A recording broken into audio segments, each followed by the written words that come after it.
If your Flutter app size is 30 MB, 50 MB, or even more than 100 MB, this video might save you tens of megabytes.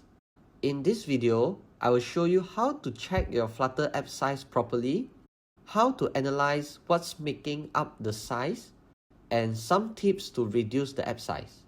By the end of the video, you will exactly know what to remove, what to optimize, and what to keep. Let's fix your app size.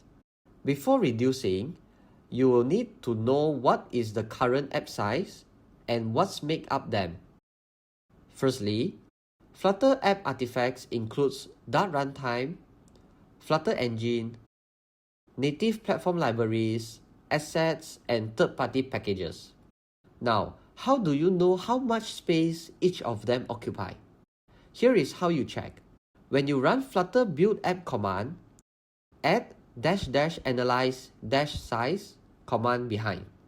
This additional command will analyze the artifacts and provide the real insights including total size, asset size, native library size, and so on.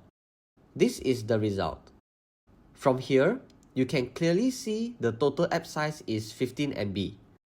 And below shows the breakdown of each component that forms the APK file.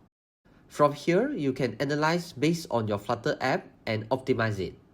Now I will show you the top 3 optimization techniques that you can use immediately. First, remove unused resources, like images or animation file that is not currently used. Remove it from the project. Avoid adding assets for future use. Secondly, replace heavy rendering image type like PNG to lightweight format like WebP. One image might seem a little effort, but when it's scaled, it will add huge load to the app size. Thirdly, enable tree shake icon when you build the artifacts. Tree shake command ensures only icons that your app actually uses are included in the final app artifacts. If you watched till here, hopefully you learned something and able to implement in your Flutter app. Thanks for watching and happy coding. See you in the next tutorial.